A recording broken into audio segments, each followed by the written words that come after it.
Good morning. Welcome. I'm Stephen C. And you are at Steve C's on TikTok. It is Saturday, May 17th, 2025, 11 a.m. Central Time, which is when we begin our live every day talking about the lesson of the day from the Course in Miracles and a corresponding portion of the text. One lesson per day from the Course in Miracles. Today is day 137 of this year. When I am healed, I am not healed alone, is the lesson for the day. But before we begin our discussion about that lesson, let's take care of some business. I do take this live and upload it over on YouTube. So we're getting close to 120 hours of material over on YouTube. So search the YouTube channel at Steve O'C's or Stephen C to find 136, 137 episodes discussing the Course in Miracles, using it as a platform, a launching pad for a discussion about our spirit, about waking up, about turning within, about impartial self observation, esoteric subjects, mysticism, all those good things. If that is your jam, if you're interested in those ideas, follow this account, like the live, share the live, and go check out the YouTube channel. So I like to begin every day by reading the introduction to the Course in Miracles as a opening statement, a grounding prayer, if you will, so that we establish a receptive vibration and we are open to receiving the instructions and the teaching from the Course in Miracles. So the introduction to the text says, this is a course in miracles. It is a required course. Only the time you take it is a voluntary. Free will does not mean that you can establish the curriculum. It means only that you can elect what you want to take at a given time. The course does not aim at teaching the meaning of love, for that is beyond what can be taught. It does aim, however, at removing the blocks to the awareness of love's presence, which is your natural inheritance. The opposite of love is fear. But what is all encompassing can have no opposite. The course can therefore be summed up very simply in this way: nothing real can be threatened, nothing unreal exists. Herein lies the peace of God. Very beautiful two paragraphs there to introduce the course and to set up the framework of study. Nothing real can be threatened, nothing unreal exists. This is the peace of God. This course is a required course. It's a universal curriculum. Everybody has to pass the course, take the course. I cannot decide on what the curriculum is, what the Holy Spirit is teaching me. Okay? I have, according to the Course in Miracles, placed myself into an impossible situation. I've forgotten who and what I really am.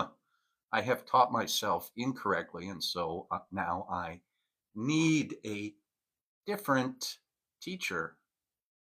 I need the Holy Spirit, wisdom, Sophia in the Greek, the divine feminine, if you will, or Isis, the divine mother, the holy mother, wisdom. I need to be taught differently.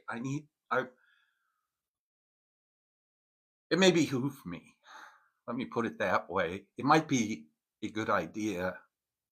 It may be intelligent to give up the thought system that I have invented, that I have made up outside of the mind of God, allegedly in a dream, as it were, as part of an illusion. I have made up an illusory world, individually and collectively, and now I am lost. I have lost track of my true identity. And so the Course says, ask the question, the course asks the question, how's that going so far?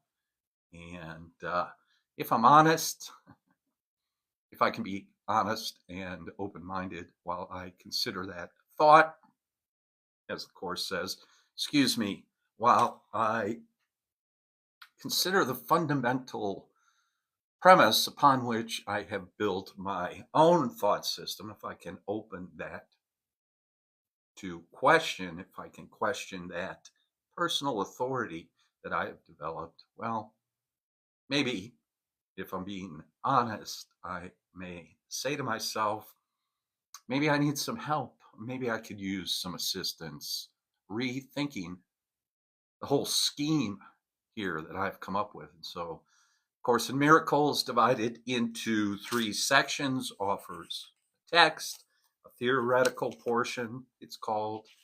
It offers a workbook and then also a manual for teachers.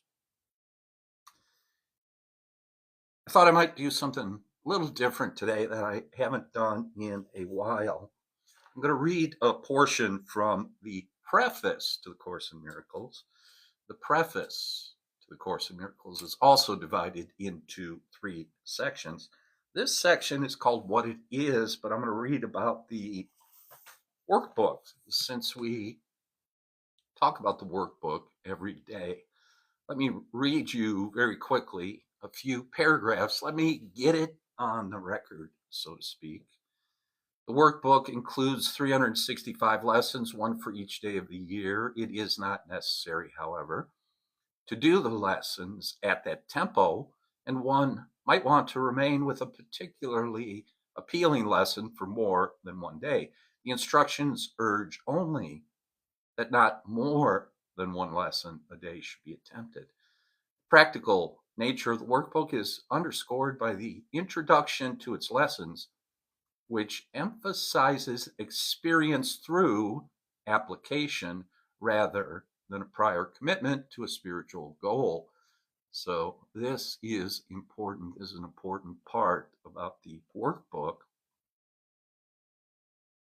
suggesting there that I give up my own idea about what this workbook is for, what this practice is for.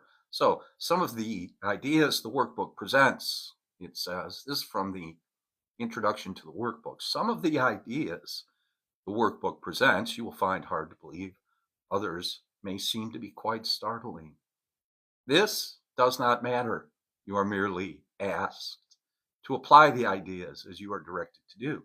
You are not asked to judge them at all. So imagine taking a class or a course and then not evaluating it, simply following the instructions. No judgment, no criticism, no real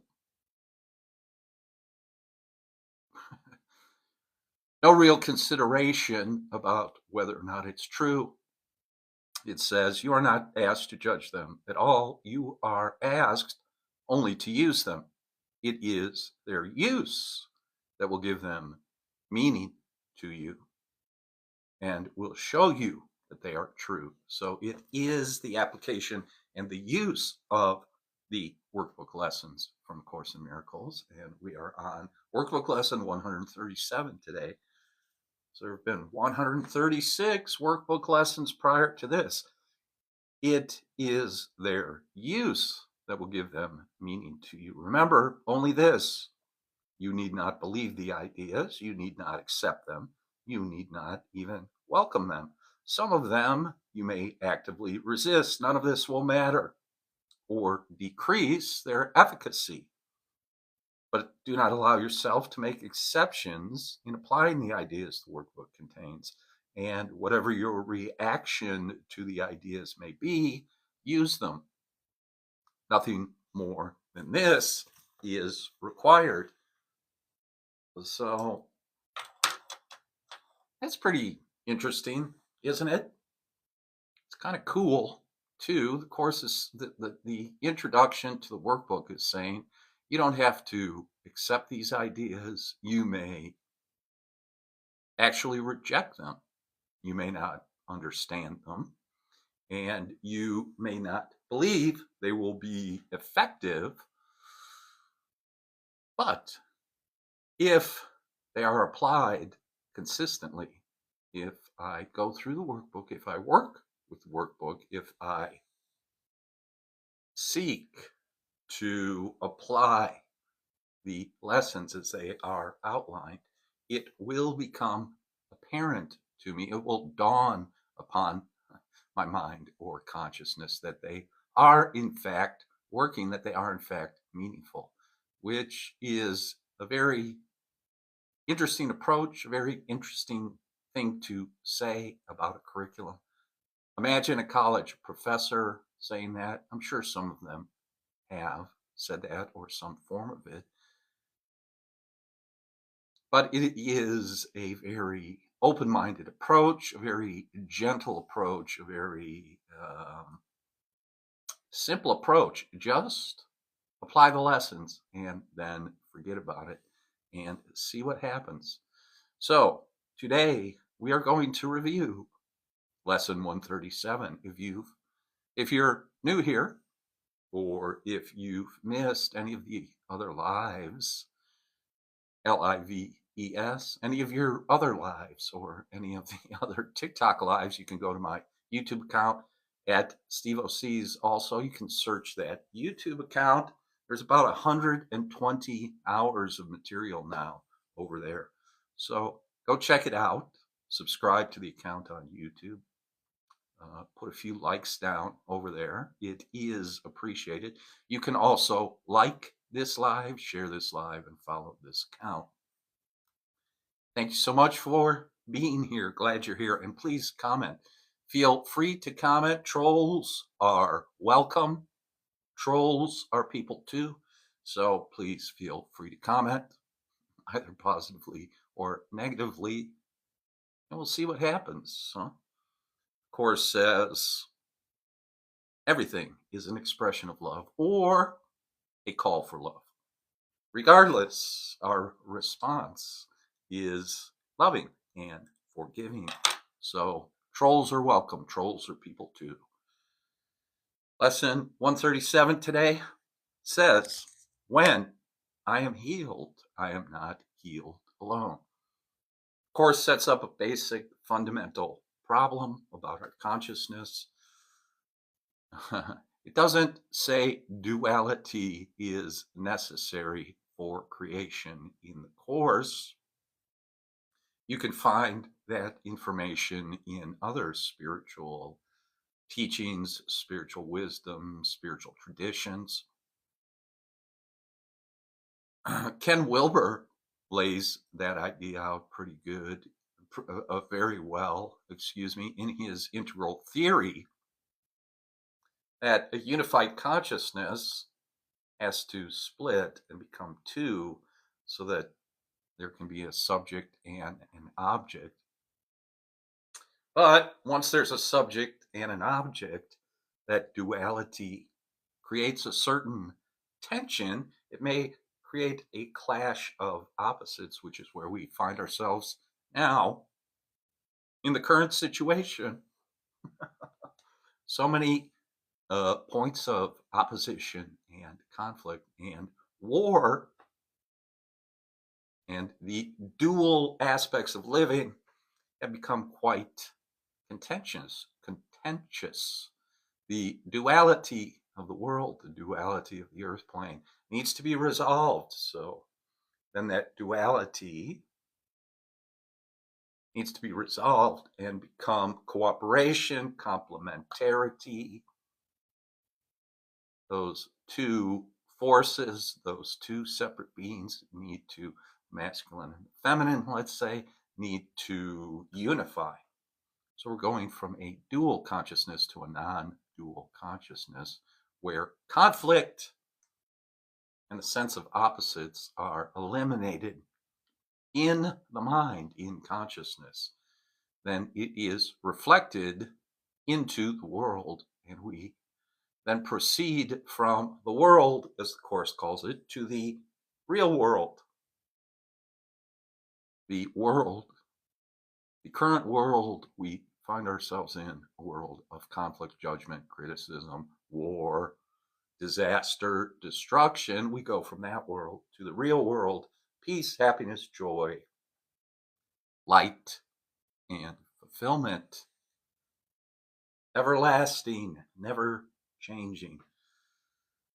So we fall from a unified consciousness and then rise back into unified consciousness, that middle portion being duality, the perception of duality, the experience of duality, the illusion of duality.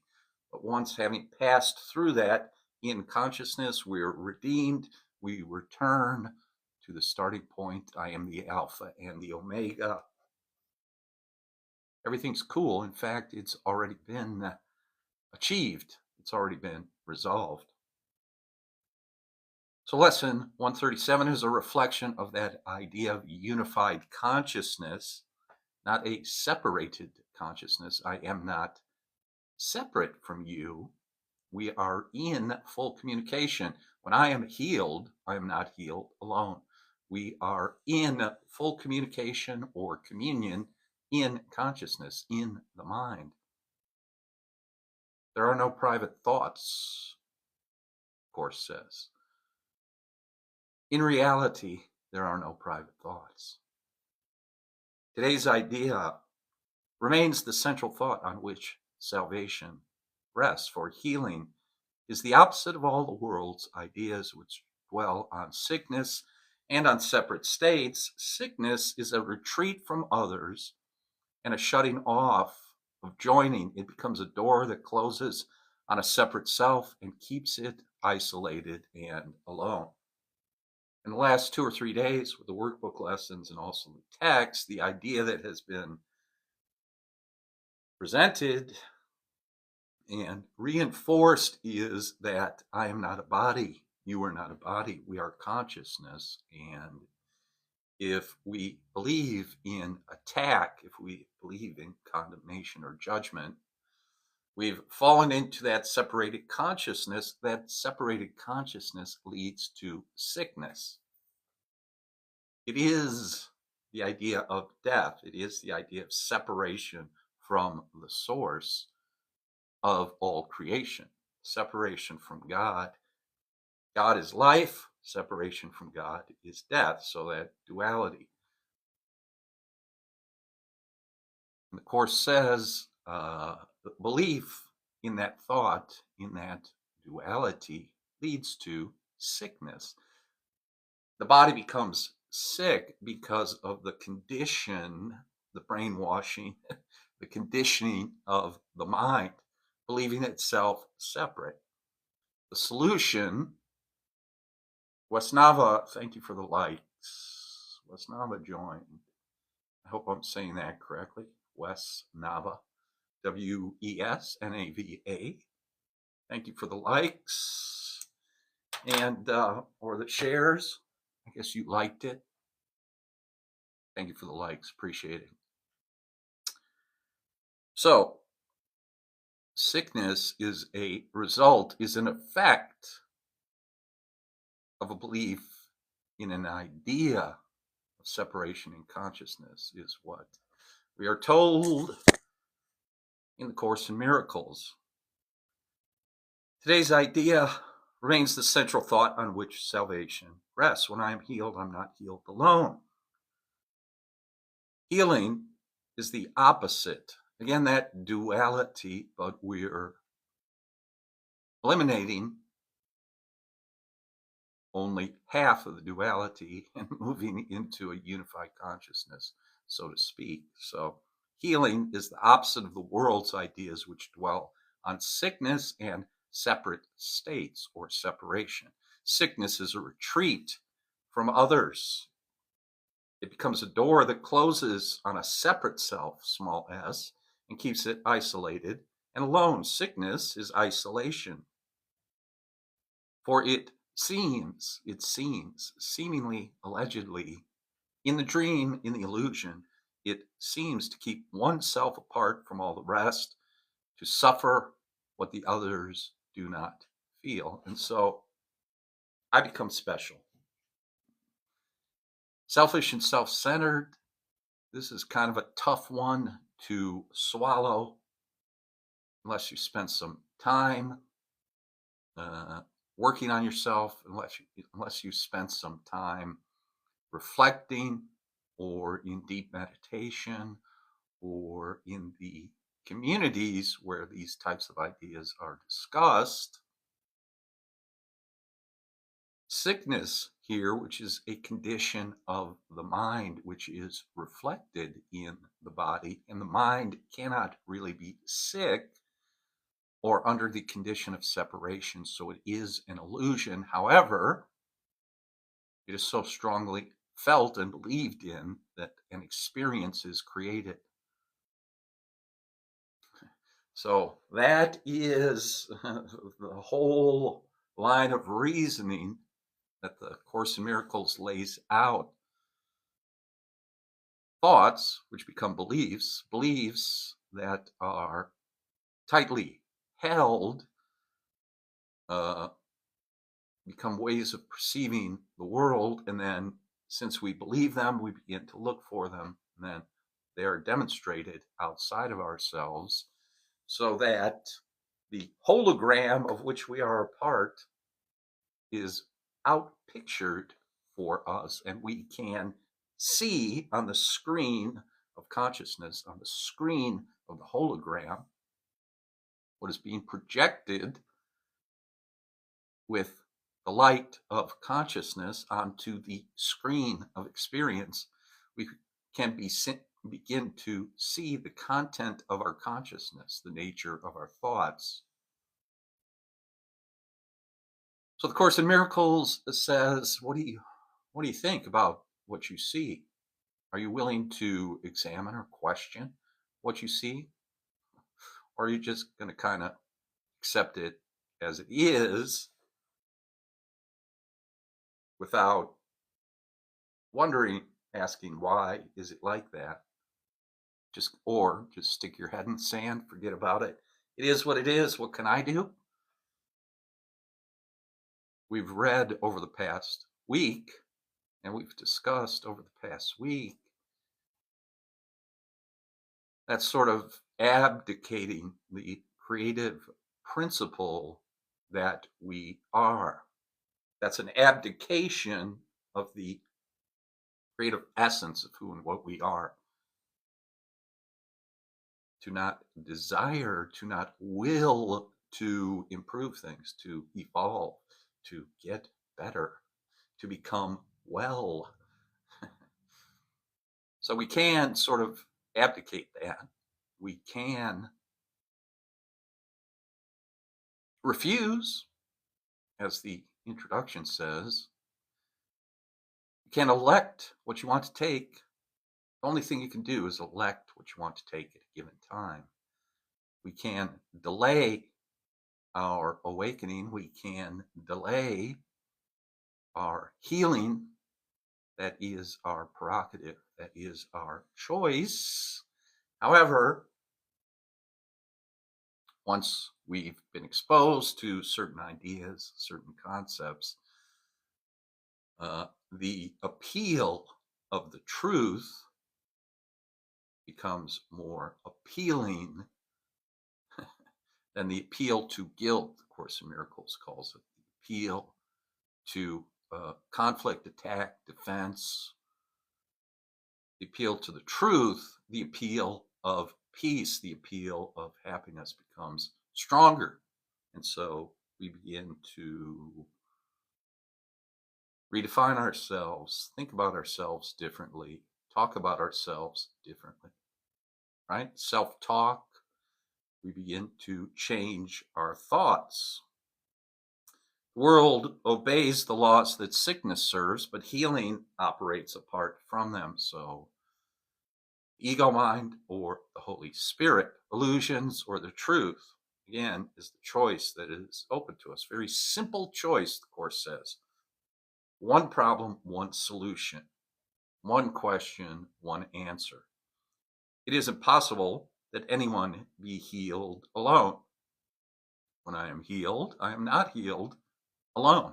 In sickness, Must he be apart and separate, but healing is his own decision to be one again and to accept his self, capital S, with all its parts intact and unassailed. In sickness, does his self appear to be dismembered without the unity that gives it life, but healing is accomplished as he sees the body has no power to attack the universal oneness of God's Son. So, in this Osiris metaphor from ancient Egypt, the body of Osiris is dismembered and scattered.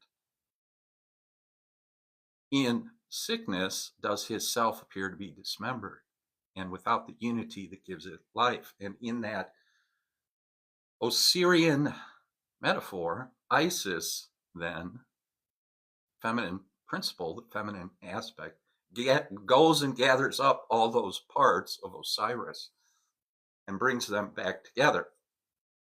Even the missing part, which you can go look that up yourself, but one of the parts doesn't come back. So Osiris is dismembered, masculine principle, the seed, the unified consciousness is dismembered, it's fractured, it's split apart. And the divine wisdom, then, the feminine principle, gathers those parts back together and reassembles them, unifies them into a whole, becomes pregnant, and births Horus, the hero, the Christ figure. Healing is accomplished only as he sees the body has no power to attack the universal oneness of God's Son.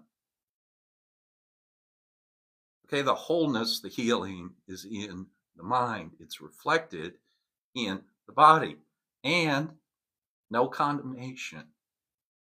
Okay, complete forgiveness. This is a school. This is a course in miracles. Only a few people have really graduated, completed the entire curriculum, so to speak. Only a few individual souls, let's say. Meanwhile, we're all engaged in figuring this thing out, working it out.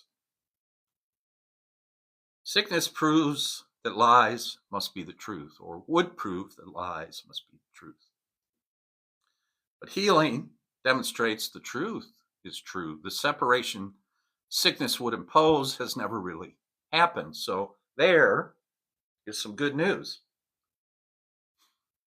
The separation sickness would impose has never really happened. We are not really separate from God. No matter what our situation is, no matter what it appears to be, we have accepted the mission. We have accepted the situation.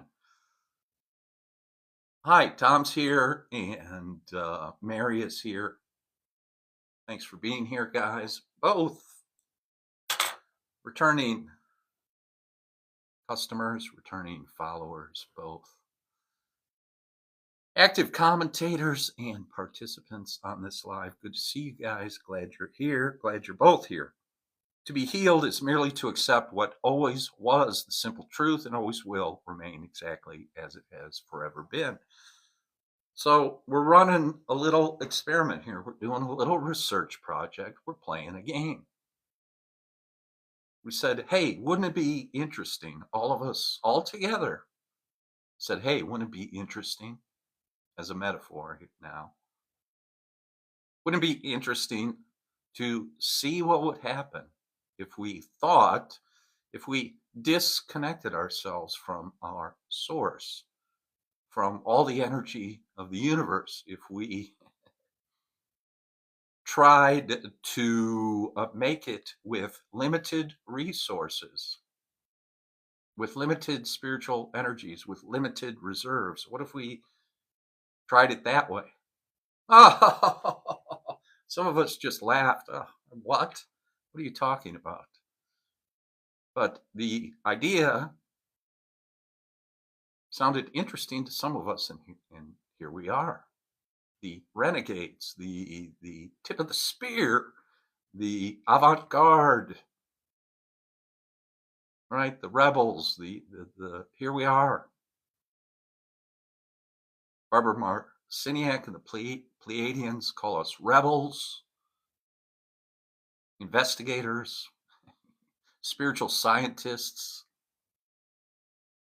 willing to sacrifice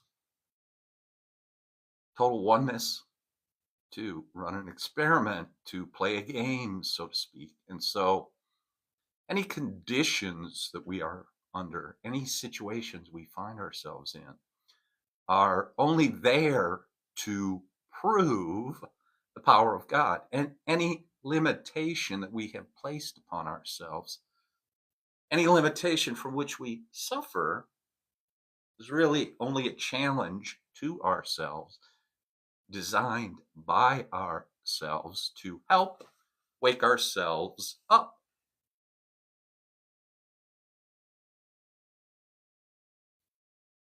Let's try it this way, we said. After all, what else are we going to do for the rest of eternity? We got to come up with something. We got to keep ourselves occupied somehow. Okay, to be healed is merely to accept what always was the simple truth and always will remain exactly as it has forever been. Yet eyes accustomed to illusions must be shown that what they look upon is false. Conditioned to perceive illusions, we have to be taught, we have to learn that what we're looking at is not true. So healing, never needed by the truth, must demonstrate that sickness is not real. This is an interesting statement. Healing might thus be called a counter dream, which cancels out the dream of sickness in the name of truth, but is not truth itself, just as forgiveness overlooks all sins that never were accomplished. Healing but removes illusions that have not occurred. So that's a very interesting way to put it, is it not? The offenses that I have accepted that have piled up against me haven't really occurred. I'm dreaming. I'm asleep. This is an illusion. This is a simulation. This is not real. And I can prove it to myself by watching those challenges and those troubles disappear one by one, just fade away.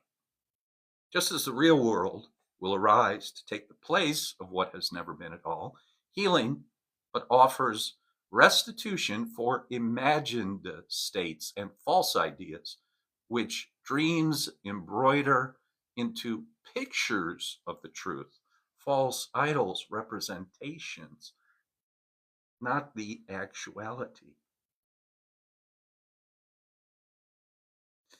Think not healing is unworthy of your function here. In fact, it is our function here. Healing. Don't think you are unworthy because healing is necessary. For Antichrist becomes more powerful than Christ to those who dream the world is real. The body seems to be more solid and more stable than the mind, and love becomes a dream, while fear remains the one reality that can be seen and justified and fully understood. The point here is that the healing, the transformation of consciousness, the awakening, the atonement, all of these things are essential. They are the one thing. They're very important. They are the core. They are the essence. They are the only thing. Do not think healing is unworthy of your function here. So, again, a 180-degree reversal, a complete reversal of what the world teaches us. Unfortunately, what our parents teach us, what our teachers teach us, what our bosses tell us, what our culture tells us. Everything upside down and backwards. Whoa! How am I going to unravel this mess, right? Well, we need help. TikTok is here, throwing up some shade.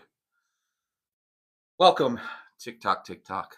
If you're the same TikTok I've seen before, throwing shade, welcome, because without the darkness, we would not be able to experience the light. You are essential. Good to see you, my friend. Thank you for your comments. God is an illusion, and I say to you, so be it. It is done unto you as you believe, my friend.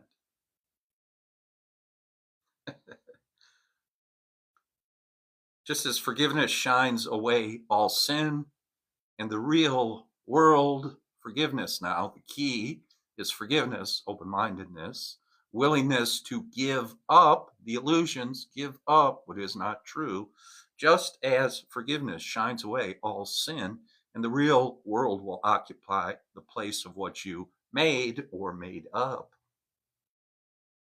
So healing must replace the fantasies of sickness, which you hold before the simple truth. When sickness has been seen to disappear in spite of all the laws that hold it cannot be real, then questions have been answered, and the laws can be no longer cherished nor obeyed. The laws of the world. I have in the past told the story on these lives about my friend who had cirrhosis of the liver 40 plus, about 35, 40 years ago now. Cirrhosis of the liver. I mean, this guy liked to drink, and he liked a lot of other things too. And we had spent a couple years together running around in Los Angeles. I'd gone back to Chicago. Called me up. He said, doctors told me I have 6 months to live or 3 months to live or something like that. His liver was in such bad shape. The doctors were telling him, get your affairs in order.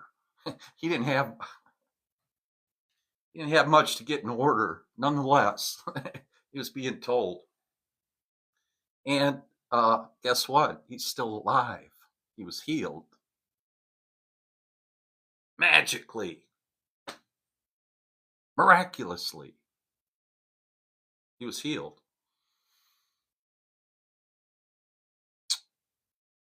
By Michael Beckwith, who you may have heard of, or with Michael Beckwith. I mean, he healed himself.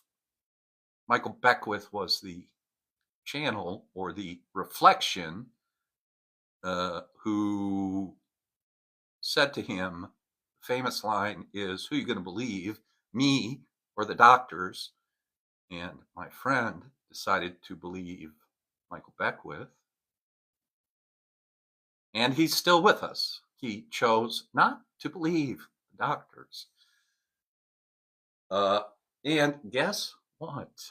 He continued to drink. He continued to abuse substances, nonetheless. So there is a power in thought. There's a power in belief that will completely override the body and body of affairs. So what we see and experience with the five senses is not the truth. Those who are healed become the instruments of healing, nor does time elapse between the instant they are healed and all the grace of healing it is given them to give. What is opposed to God does not exist, and who accepts it not within his mind becomes a haven or a heaven where the weary can remain to rest, for here is truth bestowed, and here are all illusions brought to truth. When I am healed, I'm not healed alone. And I would share my healing with the world, that sickness may be banished from the mind of God's one Son, who is my only self, capital S. So, got nothing to do this weekend? Banish sickness from your mind. That I could share that healing with the world, that sickness may be banished from the mind of God's one Son, who is myself. So, get busy, right? Let healing be through you this very day. And as you rest in quiet, be prepared to give as you receive, to hold but what you give. So, giving and receiving are one. Increase in the mind of God. Ideas increase by giving them away. They remain with me as I give them away. That is how ideas increase. So, an idea of healing, an idea that sickness does not exist, that poverty does not exist. Forget what your eyes are telling you, because you are only looking at the past, the Course says. Huh? Wow. Individually and collectively, we're only looking at the past. The problem has already been solved. Let me understand the problem. Something seems to be happening in time and space, which is an illusion but appears real, in which I'm looking at the past. I think it's the present moment. It's really the past. Already, sickness has been healed. Assume the desired outcome. Assume it. Believe it, because it's already true. It already exists. You wouldn't be able to think of it if it didn't already exist, is what you will hear many people say on this platform and other platforms. Now we come together to make well all that was sick and offer blessing where there was attack, nor will we let this function be forgotten as every hour of the day slips by, remembering our purpose with this thought: when I am healed, I am not healed alone. And I would bless my brothers, for I would be healed with them as they are healed with me. Sounds good to me. Sounds real good to me.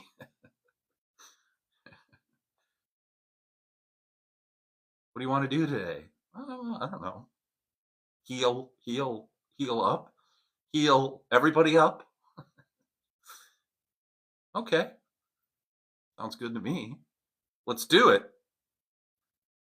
So that is lesson 137. When I am healed, I am not healed alone. Previous lessons have said, I'm not alone in experiencing the effects of my thoughts. Were you around for that lesson? Do you recall that lesson? I am not alone in experiencing the effects of my thoughts. I am not alone in experiencing the effects of my own healing. Yeah, part of the discussion this week that we've been over in these lessons and in the text, because of course it builds on itself, is that very idea that the Holy Spirit distributes. I just have to give a little bit, be willing to give a little bit, be willing to believe a little bit, be willing to have the faith of a mustard seed, and then the power of heaven takes that, multiplies it, distributes it everywhere throughout time and space, into the past, into the future, in front of me, behind me, up, down, everywhere. Total, complete, 100% distribution, right? Multiplied. And so Why am I not experiencing it? Well, right? I'm learning. How come I can't hit a golf ball like Jack Nicklaus or Tiger Woods? How come I can't hit a golf ball like Tiger Woods? Well, have I spent as much time on the driving range as Tiger Woods? We probably, well, I started playing golf when I was 8. And I think Tiger started playing golf when he was 3, I think. In any case, he's probably spent more time on the driving range than I have. So, same thing with the Course in Miracles, same thing with our spiritual practice, right? Okay, to the text very quickly now. Chapter 16, we're on chapter 16 now, the forgiveness of illusions. Remember, you can only forgive illusions. Reality doesn't need to be forgiven. And section 3 today is called the reward of teaching. Get this, we have already learned that everyone teaches and teaches all the time.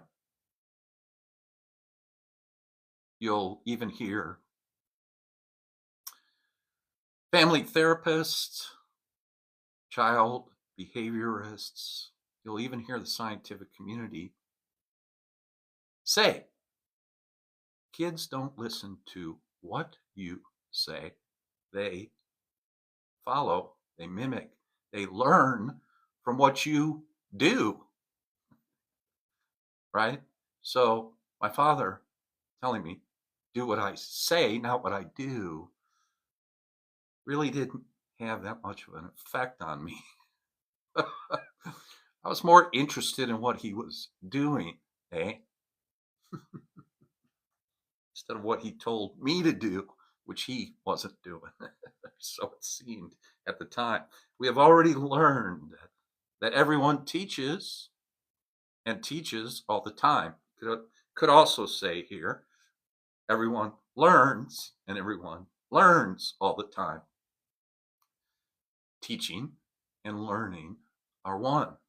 Teachers and learners, teachers and students are on the same level, Course in Miracles says. Teacher teaching the student, Krishnamurti would say things like this when he was giving lectures. Krishnamurti would say the speaker is not telling you something.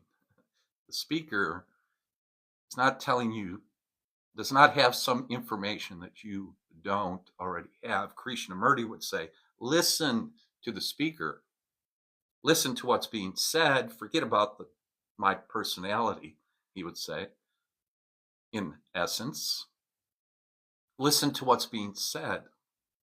Krishnamurti was always saying that. You may have been taught well, and yet you may not have learned how to accept the comfort of your teaching. Also, the idea here, we're constantly teaching ourselves, right? So we've taught ourselves incorrectly. And so now we need something else, someone else to help us relearn. Then it turns out the Holy Spirit is actually a part of ourselves. It's the higher self, a higher power, a power greater than ourselves.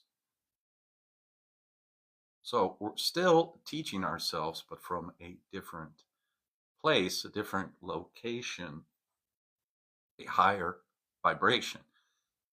If you will consider what you have taught and how alien it is to what you thought you knew, you will be compelled to realize that your teacher, capital T, came from beyond your own thought system. So it's talking about the Holy Spirit there.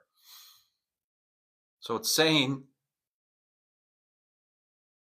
you may have realized that you've taught things that came beyond your own conception of things. Right? Has anyone ever said anything to you, given you a compliment, and you were like, never really thought of myself that way.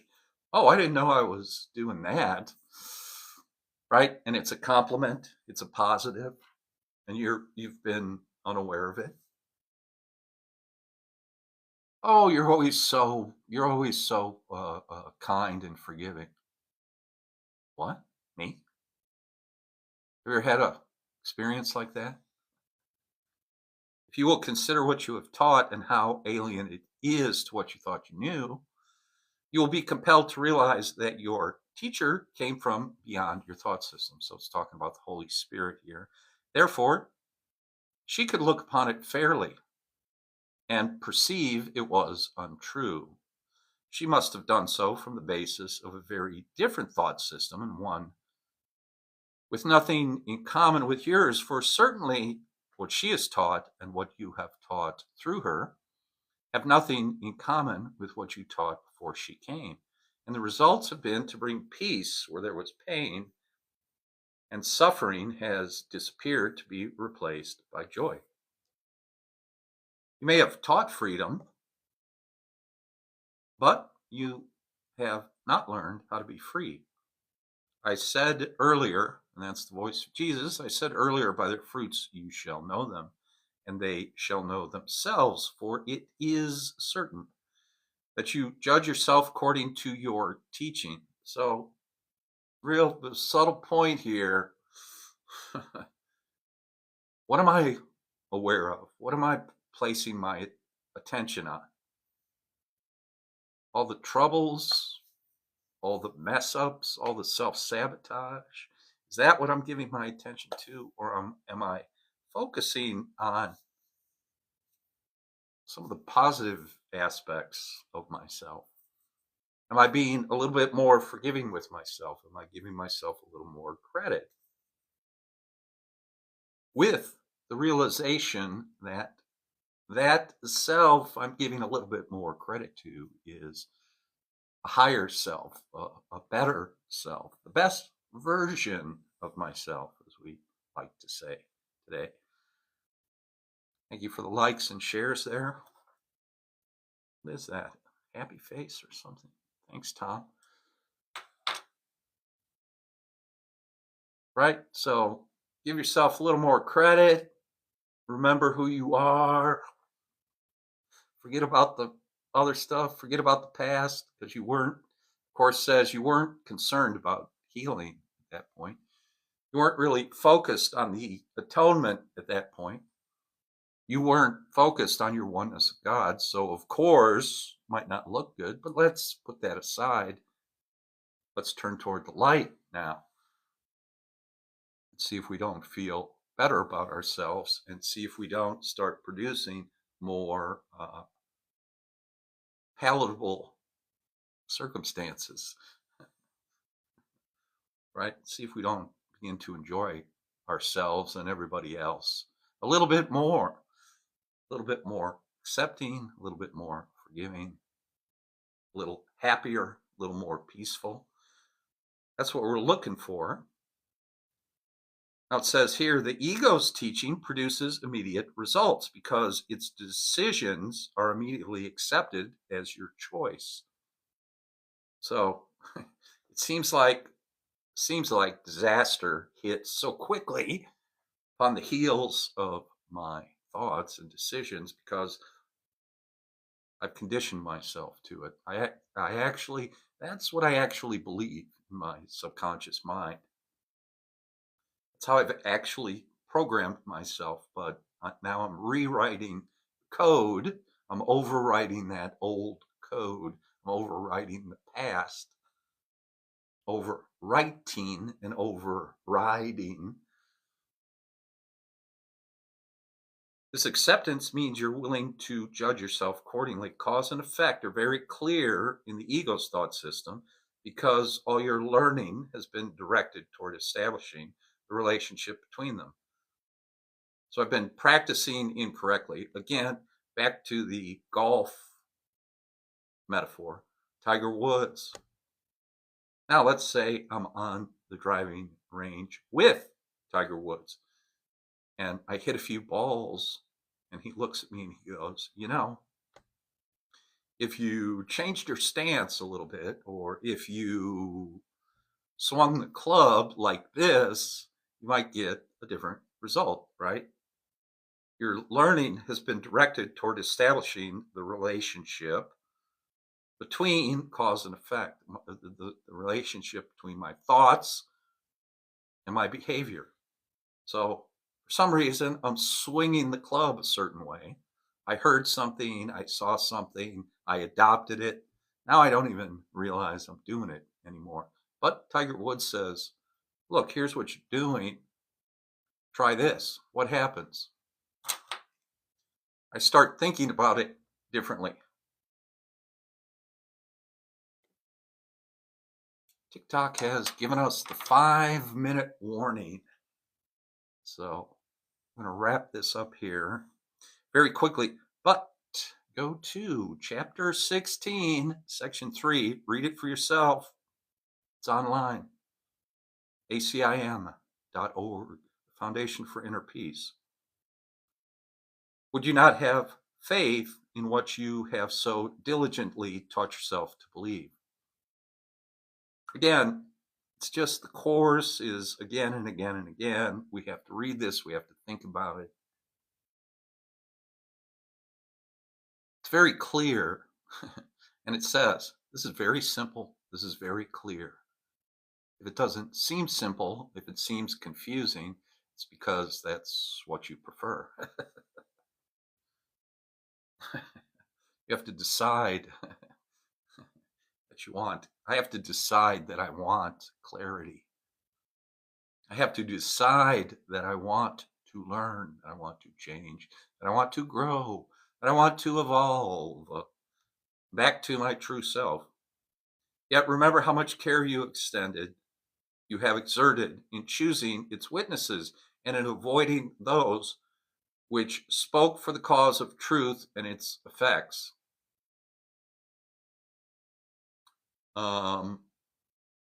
Right? My teacher explains this by saying she has used the example of the police. The police are always looking for trouble, right? The police are always looking for criminals. Their entire consciousness is focused on law breaking. So, what do they find? What do they see? What do they begin to? I'm kind of elaborating now on what she said. So, my teacher,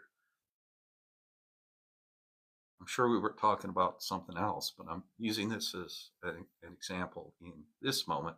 So the police are looking for crime. They're looking for lawbreakers. Their consciousness is filled with that. So what do they see all the time? How do they start to talk? How do they start to behave? The cop who's making 35, 45, 65, 85 a year, and criminals are making millions. What do the cops start to think? Ever been to Chicago or Los Angeles? I'll tell you what the cops start to think. Hey, where's mine? Can I get some of that action? It's what the politicians start to think, do they not? Boy, look at all this money. I'm making what is it? What do they make? 175, 185 a year. Politicians in Washington. Pablo Escobar. Wow, that dude's making millions, billions. Gaddafi, look at the way he's living. I can barely keep it together with the rent in Georgetown. Right? So witnesses, it calls them witnesses. How much care you have exerted in choosing your witnesses, choosing what we're going to focus on. So it does take a magnificent being, the Course in Miracles says. It does take power and a certain amount of magnitude to be in this world and to look past Spiritual strength is necessary to look past darkness, the corruption, the evildoers, to the truth within them, right? Within, as I've said, to look past what's happening, to look past Trump, Schumer, Pelosi, take your pick, whatever, doesn't matter. Hawley, Josh Hawley, to look past what they're presenting to the truth, to look to their soul, to look toward their essence.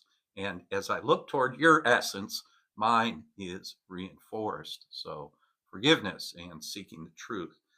Okay, since I was given the 5-minute warning, I'm going to wrap it up right now. Thanks for being here. Good to see you guys again.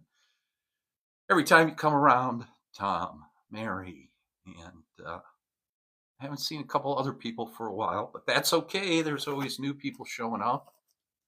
We love it. Have a great weekend. Have a great day. Peace and blessings. Thanks for being here. Thank you for your comments and your support. Thank you for your presence. Peace and blessings. Love you. I will see you tomorrow. I will talk to you later. Have a great day. Have a great weekend. Peace.